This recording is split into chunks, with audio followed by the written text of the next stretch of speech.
मैं चाहूँगी डॉक्टर आयशा अब ज़रा आप किचन की तरफ चली जाएँ। अच्छा, मैं पानी के बारे में एक बात कहना चाहती हूँ। जैसे आपने यहाँ पानी साइड पे हम रखते हैं और पीते हैं, ये आपकी पूरी एनर्जी जो हम यहाँ बातें कर रहे होते हैं ना, सब एब्जॉर्ब कर रहा होता है।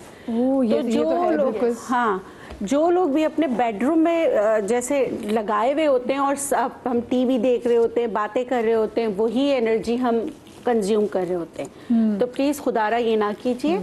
मैं अपना एक्सपीरियंस बताती हूँ, क्योंकि मेरा यही है कि मैं पानी रख के जो है ना बातें करती थी, तो मुझे ऐसा फिर महसूस हुआ कि ये सारी बीमारियां मेरे साथ हो रही हैं। ठीक है, तो फिर मैं जब रिसर्च की तो मुझे पता चला कि पानी जो है वो आपकी एनर्जी जो है, लोगों की एनर्जी एब्जॉर्ब करता है, और फिर वो जब एब्जॉर्प्शन होती है तो आप वैसे ही नजर आते हैं। तो इसलिए प्लीज आप पानी को ढककर दूर रखें, पीना हो तो लेकर आए। ये जो हम बेड साइड पे रात को पानी रख के सोते हैं ना, ये नहीं करना चाहिए। ओके, जबरदस्त। चलें जी। अच्छा, हम वाटरमेलन का ड्रिंक बना रहे हैं, ठीक है। जो प्रोग्राम कर रहे हैं वो वाटरमेलन और खरबूजे के बारे में कर रहे हैं, तो निस्बतन जो इसका शुगर कंटेंट है वो वाटरमेलन के हिसाब का जो है वो खरबूजे से कम है, ठीक है। कैलोरीज में थोड़ा सा फ़र्क आता है इसका, लेकिन हमारे सामने अगर तरबूज आ जाता है, अब आता भी अब वो 450 रुपए का इतना सा, और इसकी वो होती है, तो हम बहुत ज़्यादा इसका इस्तेमाल कर लेते हैं। बहुत ज़्यादा इनटेक भी अगर हम तरबूज की कर लेते हैं, जैसे आज का प्रोग्राम होने के बाद तो अब तरबूज मार्केट से खत्म हो जाएगा और लोगों ने धड़ाधड़ खा लिया, हमने भी खरीदने, तो उसके बाद ये शुगर स्पाइक कर सकता है, आपके इंसुलिन लेवल्स बढ़ सकते हैं, ठीक है। तो एतदाल पसंदी से ही चलना। डाइट भी तो है, मुझे एग्जैक्टली पता नहीं, लेकिन लोग ये करते हैं कि 2-3 दिन उससे वाटरमेलन ही खाते हैं। हाँ, मैं उसी पे जाने वाली थी। ये उसमें ये होता है वाटरमेलन डाइट में, ये होता है कि जी शादी है बिल्कुल ही, या एक हफ्ते के बाद किसी की शादी अटेंड करनी है, अपनी एंगेजमेंट है और हमें एक ही हफ्ते में कुछ केजीज अपने कम करने, तो उसमें फिर वो वाटरमेलन डाइट पे जाते हैं। तो चूंकि ये इतना जूसी होता है, इसका लिक्विड कंटेंट इतना ज्यादा है, फिर उसमें थोड़ा स्वीट भी आ जाता है, अच्छा बनाते भी रहते हैं, तो हम उसको फिर ये इस्तेमाल कर लेते हैं। मैंने इसमें वाटरमेलन ले लिया है, ठीक है, और इसमें मिंट लीव्स हैं। जो अभी हमारी कॉलर ने कहा इनको बीपी का इशू था, तो वो इसके अंदर जैसे कि सॉल्ट ऐड नहीं करेंगे, मैं थोड़ा सा इसमें पिंच ऑफ सॉल्ट ऐड कर रही हूँ। दूसरा, फाइबर कंटेंट डालना जरूरी है, उसकी वजह यह है कि इसमें आपका स्पाइक कर सकता है, तो मैंने इसमें इस्तेमाल किए हैं चिया सीड्स, ठीक है।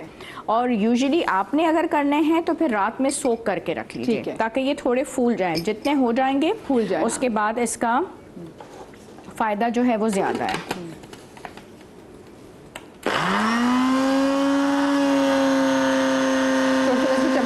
थोड़ा सा टिल्ट कर दें तो हो जाएगा, टिल्ट कर दें थोड़ा सा।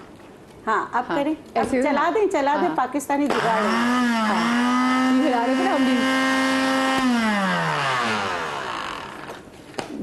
थोड़ा सा मुझे इसमें ना, नहीं पानी मत डालिएगा, टिल्ट कीजिए, थोड़ा हिलाइए, दिखाइए।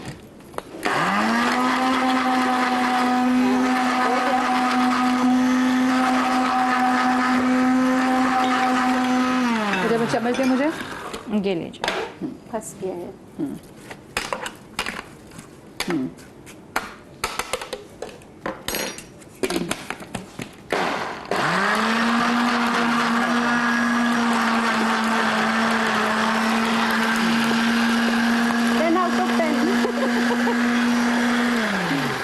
देखिए, एंकर का सुगड़ होना भी बहुत जरूरी है, बहुत जरूरी होना है, और हर फन मौला होना भी जरूरी है, क्योंकि ये बनता ही सिर्फ वाटरमेलन के साथ है, इसमें पानी ऐड करने का कोई मकसद बनता नहीं है, ठीक है। तो अच्छा, अब शाम में हमारे बच्चे जब खेल कूद के वापस आते हैं, डेली अगर हम उनको लस्सी या कोई इस टाइप की चीज दें तो वो भी बोर हो जाते हैं। ये इतना रिफ्रेशिंग है, लस्सी पीते हैं, अगर हम उनको ज़बरदस्ती पिलाएं तो पीते हैं, लेकिन होती बहुत मज़े की है, क्योंकि वाकई रमज़ान में मैंने बनाई है इफ्तार में, तो बच्चे कई दफ़ा कहने लगे कि अब आप इसको दोबारा बनाएं, मीठी लस्सी, ठीक है, और वो अच्छी भी लगती है। चलो, मुझे छोटी सी ब्रेक लेनी है, ब्रेक के बाद फिर बाकी जो रेसिपीज है वो इसको कंटिन्यू करते हैं ब्रेक के बाद।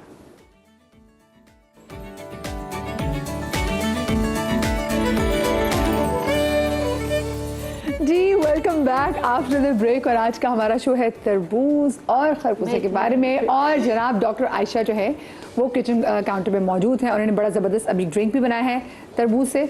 आपने इसमें मिंट डाला था और आपने इसमें चिया सीड्स डाले थे फाइबर के लिए, ताकि वो जो इंसुलिन स्पाइक है वो काउंटरैक्ट हो जाए उसका इफेक्ट। एंड में थोड़ा सा विटामिन सी ऐड करेंगे, ताकि ये जो हमारा शौक होता है कि हम यही ड्रिंक जाके रेस्टोरेंट्स में इसके 1500 पे करें, वो हम घर में पी लें। हाँ। तो हमने इसमें लेमन डाल दिया और वो स्लाइस हम लगा भी सकते हैं। और उसके बाद आपका जो बैड ब्रेथ है, जब आप खेल कूद के आए हैं या बाहर से आए हैं, तो इलायची, एंड इट्स डन। और अब आप इसको शौक से एंजॉय कीजिए। Thank you. ज़बरदस्त, आ जाइए। मैं चाहूँगी आप ज़रा गालिब आप आ जाइए किचन काउंटर की जाने। दोनों में से मुझे तो तरबूजा भी इतना पसंद है, तरबूज इतना पसंद है, खरबूजा भी इतना पसंद है, लेकिन जहाँ पे तरबूज हो ना फिर और कुछ और नहीं देखा जाता। अच्छा, सीडलेस में देखती हूँ तरबूज, जब जैसे आप दुबई वाला ट्रैवल करें तो सीडलेस तरबूज होते हैं, ये वो सही है? हाइब्रिड हाइब्रिड है ना? उसके जो खवास हैं, जो बेनिफिट्स हैं, वो जितना हम उसको हाइब्रिड करते रहेंगे पैदावार बढ़ती रहेगी, टेस्ट अच्छा होगा, लेकिन बेनिफिट्स वो नहीं मिलेंगे जो कुदरत ने उसके अंदर रखे हुए हैं। हम उसको हल्के हल्के खोते जाएंगे और आखिर में वो बाकी हमारी चीज़ों की तरफ फोक बचेगा कि हम बस खा रहे हैं और ज़िंदगी गुजरती जा रही है। अच्छा, तरबूज और खरबूजा, बहुत सारी रेमेडीज़ तमाम लोगों ने बताई, मैं बहुत ज़्यादा रेमेडीज़ पे मैं नहीं जाऊँगा। तरबूज ना सिर्फ ये कि पानी का इंटेक हमारा पूरा करता है, आप सल्लल्लाहु अलैहि वसल्लम तरबूज को खजूर के साथ भी खाया करते थे, और खजूर की गर्मी को कम करने के लिए आप सल्लल्लाहु अलैहि वसल्लम ने फरमाया कि मैं तरबूज का इस्तेमाल करता हूँ। तो तरबूज बेहतरीन एक चीज़ हो सकती है जो कि आपको न्यूट्रल कर सकती है, गर्मी की शिद्दत के लिए एक बेहतरीन तोड़ है, जो कि आपको इस मौसम के लिए एक बेहतरीन दवा अल्लाह रब्बुल इज़्ज़त की तरफ से अल्लाह ने मार्केट में दी हुई है। तो गालिब तरबूज के बाद खजूर खानी है, खजूर के बाद तरबूज खाना है? दोनों चीज़ें पॉसिबल हैं, क्योंकि इन दोनों चीज़ों की आपस में कोई इस तरह की लड़ाई नहीं है। हाँ। तो लिया जा सकता है। सिर्फ पानी का इंटेक या बहुत ज़्यादा, जैसे हमने बात की अभी खीरा हो गया, खरबूजा पानी या हो चाय गया, भी, आई बिलीव, हाँ चाय भी, जो भी एक पानी की शिद्दत में इजाफा कर सकते हैं वो इसके साथ ना लिए जाए। जो पानी एब्जॉर्ब करती हैं चीज़ें वो कंपैरेटिवली एक मॉडरेट चीज़ें हो जाती हैं, वो ली जा सकती हैं। अच्छा, हम बात करें अगर किडनी के, आपने बताया कि किडनी के लिए खरबूजा एक बेहतरीन दवा है। अगर आपकी पथरी जो कि 0.7 सेंटीमीटर या 7 mm के करीब है, तो खरबूजा जो है वो आपके लिए एक बेहतरीन दवा हो सकता है उस पथरी के इखराज के लिए। इसमें करना ये है कि आप इतना बड़ा एक खरबूजा लीजिए, इसको हाफ काट लीजिए। ये मैंने इसको हाफ ले लिया, अच्छी तरीके से मैंने पहले वॉश कर लिया था, क्योंकि ये ज़मीन में ही पैदा होता है, ज़मीन में ही पड़ा हुआ होता है। और एक चीज़ मैं ज़रूर कहूँगा, चाहे तरबूज हो या खरबूजा, क्योंकि ये ज़मीन पे होता है तो बहुत सारे ऐसे जानवर या चीज़ें होती हैं जो कि इसको बाइट करती हैं, ख़ासकर चूहा। तो पहले तो सबसे पहले देखें कि इसमें कोई ऐसा निशान नहीं होना चाहिए जो कि आपको लगे कि बाइटेड है। रेट्स के भी हो सकते हैं और डिफरेंट एनिमल्स के, वो इन्फेक्शन क्रिएट कर सकता है। तो हमने खरबूजे का इतना बड़ा टुकड़ा ले लिया, अच्छी तरह मैंने इसको वॉश किया। इसमें बीज भी मौजूद है, छिलका भी मौजूद है और पल्प भी मौजूद है। इन तीनों चीज़ों को वॉश कर लिया मैंने इसको ब्लेंडर में डाला, इसको ब्लेंड कर लिया। ये गूदा नुमा चीज़ बन जाएगी। इसको किसी मलमल के कपड़े से या किसी बारीक छन्नी से छान लें। जो थोड़ा बहुत बस इसका जो पानी निकलेगा वो रोज़ाना की बुनियाद पे पीना शुरू कर दें। दोपहर के टाइम पे खाने से तकरीबन ब्रेकफास्ट और खाने के दरमियान में 1-8 घंटे का वक्फा होना ज़रूरी है, दोनों मील्स में, इसके दरमियान में ले लीजिए। और ये पानी अगर आप रेगुलर बेसिस पे तकरीबन 7 से 10 दिन लेंगे, तो अगर आपकी पथरी जो कि 0.7 सेंटीमीटर से कम है, तो इसके इखराज में ये एक बेहतरीन दवा का काम कर सकती है। और इसमें भुट्टे के बाल भी बहुत ज़्यादा बेनिफिशियल हैं। अगर हम भुट्टे के बाल का पानी, कहवा या पानी में भुट्टे के बाल भी भिगा के रख दें और सुबह नहार मुँह ले लिए जाएं, तो वो भी गुर्दे की पथरी के लिए एक बेहतरीन दवा का काम करेगी। इसके साथ साथ यूरिक एसिड के लिए बहुत अच्छा है। इसके साथ हाइड्रोनेफ्रोसिस, गुर्दे में वर्म की कैफियत आ जाती है पानी की कमी की वजह से भी, और डिफरेंट इन्फेक्शन की वजह से। इवन UTI में भी खरबूजा एक बेहतरीन दवा का काम कर सकता है, जो कि बेनिफिशियल भी है, रिएक्शंस भी का चांस भी नहीं है, और बहुत सारे बड़े बड़े मर्ज और अद्वियात से आप बच सकते हैं। इसमें कुछ ऐड नहीं किया, आपने सिर्फ ये बताया कि इसमें छिलका है, इसमें इसकी बीज है, इसका पल्प है, और उसके कितने फ़ायदे हैं। हम उसको ब्लेंड करके ना, तो अल्लाह की कुदरत, मतलब क्या खूबसूरत चीज़ है। कॉलर हमारे साथ मौजूद है आमना, अस्सलाम वालेकुम। सारा, माफ़ कीजिएगा, अस्सलाम वालेकुम। वालेकुम सलाम जी सारा, क्या पूछना चाहेंगी? मेरा हकीम खालिद से क्वेश्चन है कि अभी मैंने थोड़ी देर पहले एक्चुअली टीवी पे सुना, वो रेफर कर रहे थे कि एलर्जी के लिए मखनी, उनाब और kasu, sorry if I am taking name wrong because ये थोड़े से मुश्किल है, हमने जी। तो मुझे कभी भी कोई एलर्जी नहीं थी, मैंने अभी भी सारे टेस्ट कराए तो कोई एलर्जी नहीं थी, बट अभी रिसेंटली ना मुझे अर्टिकेरिया डेवलप हो गया है और हाइव्स, जो कि मतलब मैं कुछ भी खा रही हूँ तो वो निकल रहे हैं, हालांकि मेरी एलर्जी के टेस्ट या पीएच पाइलोरी वो क्लियर है। तो मैं ये पूछ रही थी कि एक तो ये क्या मैं भी यूज कर सकती हूँ फॉर माई एलर्जिक रिएक्शन, और अगर कर सकती हूँ तो किस टाइम पे कर सकती हूँ, या अगर कोई और है रेमेडी? मैं थोड़ा सा इसमें इजाफा कर लेता हूँ आपके लिए। पहले तो जो नाम आपने लिए उसमें है जो कासनी है, मको है, और उसके साथ साथ जो है हमने बात की थी एक और चीज़ की, उनाब की, माजरत। जो आपकी हाइव्स वाली सिचुएशन है उसमें 2 चीज़ों का इजाफा कर लीजिए और 2 चीज़ों को कम कर लीजिए। कासनी और मको एक चाय के चमचे की जगह आधा चाय का चमचा ले लीजिए और 2 जड़ी बूटियाँ इसमें इजाफा कर लीजिए। एक है सर फोका, ये आधा चाय का चमचा, और दूसरा है मुंडी बीज होते हैं, जिस तरह बेर होता है इसी तरह का होता है, वो भी आधा चाय का चमचा। इसको जो है वो आप पानी में पका के अगर इस्तेमाल करेंगे, हाइव्स के लिए, खून में हिद्दत के लिए और खून की सफाई के लिए एक बेहतरीन रेमेडी आपकी बन जाएगी, जो कि आप इस्तेमाल कर सकते हैं। इसमें मैं एक चीज़ ऐड ऑन करूँगी, हाइव्स अर्टिकेरिया होता है बेसिकली, उसमें जो है ज़रूरी नहीं है आपको खाने ही से आपके एलर्जी फैक्टर बढ़ रहे हो, सही है। इसमें हमारा एक रिस्पॉन्स होता है जो कि हमारे बोन मैरो से होता है, और उस बोन मैरो की रिस्पॉन्स को सही करने के लिए आपको विटामिन सी की क्वांटिटी बहुत ज़्यादा अच्छी लेनी होती है। सी बकथॉर्न बहुत अच्छा है। दूसरा आपको रूल आउट कराना होता है कि आपका विटामिन डी, क्योंकि आपका बोन मैरो कंप्रेशन में जा रहा है, ठीक है। जब आपको कंप्रेस कर रहा है तो वो जब नॉर्मल हो रहा है ना, उसके बाद आपको एक हाइपर सेंसिटिविटी रिएक्शन हो रहा है, यानी आपकी बॉडी वो कंप्रेशन और रिलैक्सेशन बर्दाश्त नहीं कर पा रही एक नॉर्मल उसमें।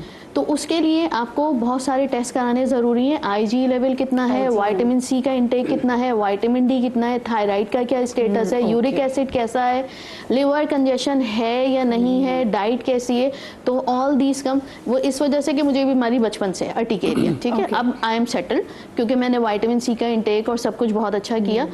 तो जिस वक्त मुझे स्टार्ट हुई थी तो मेरी जो अम्मी थी, जो उनको बताता था ना बस ये करो इस तरह, तो वो उनको उस वक्त भी किसी ने बताया आप मको का पानी जो है वो पिलाएं, और मुझे भर के पिला रही हैं सब कुछ, तो मुझे उससे और निकलती थी। अच्छा, शी थॉट दैट कि जो है उस वक्त जो है वो आपको बाहर निकाल रही है गर्मी या कुछ, तो ये सारी तो आपको रूल आउट करना बहुत ज़रूरी है कि आपको बोन मैरो के फैक्टर की वजह से हो रही है या डाइट की वजह से हो रही है। तो एट दैट टाइम मुझे मको सूट नहीं किया था, लेकिन अब जब मैं थोड़ा थोड़ा करके पीती हूँ तो आई एम सेटल्ड, तो मुझे अच्छा लगता है, मुझे बॉडी लाइट फील होती है।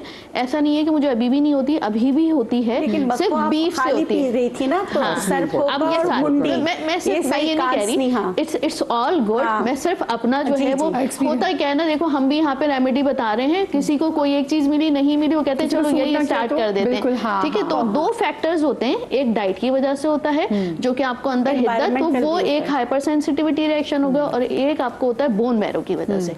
तो ये रूल आउट करना जरूरी है कि आपको हाइपर सेंसिटिविटी रिएक्शन हो रहा है या आपको बोन मैरो कंप्रेशन। अच्छा मदिया, प्लस फूड एलर्जी का मैं और बताना चाहूंगी कि 2 मिनट रहते हैं। हाँ, श्योर आप बताएं, क्योंकि मैं इसी के बारे में आगे वजाहत करूँ। मेरी कोशिश ये होती है कि मैं जो भी रेमेडीज़ बताऊँ उसका कोई रिएक्शन ना हो, मैं उसको मॉडरेट रख के ही हमेशा बताता हूँ, ताकि बहुत सारे, यकीनन एक खातून को मैंने बताया, उसमें बहुत सारे लोग अपने आप को लिंक कर रहे होते हैं और वो इस्तेमाल करें तो उनका किसी किस्म का रिएक्शन ना आए। आप कोई भी रेमेडी अपनाएं, उसको 6 से 7 दिन में अगर आपको उसको बेनिफिट थोड़े बहुत भी हासिल नहीं हो रहे तो आप यकीनन डॉक्टर के पास जाएं, ताकि वो प्रॉपर तौर पे डायग्नोसिस के साथ करें। हम जो बात करते हैं कभी अपनी समझ से करते हैं, कभी पेशेंट की बताई हुई चीज़ों पे हम अमल कर रहे होते हैं, उसके बिहाफ पे रेमेडीज़ बता रहे होते हैं। कभी कभी लोग कुछ चीज़ें छुपाते हैं, मैं इनकी बात नहीं कर रहा, एक जनरल सिनेरियो दे रहा हूँ, तो उसकी वजह से भी कुछ चीज़ें कॉम्प्लिकेशंस आ सकती हैं। बट मेरी कोशिश ये होती है कि हम ऐसी चीज़ें बताएं जिसकी किसी किस्म का साइड इफेक्ट ना हो, क्योंकि बहुत सारे लोग सुन रहे होते हैं, बहुत सारे लोग, हर कोई अपने हिसाब से उस पर जो है वो कर रहा होता है। अब आखिरी चीज़ अगर मैं बात करूँ तो तरबूज के बीज पे हमने बात की थोड़ी सी, कि तरबूज के बीज वो बीज हैं जो कि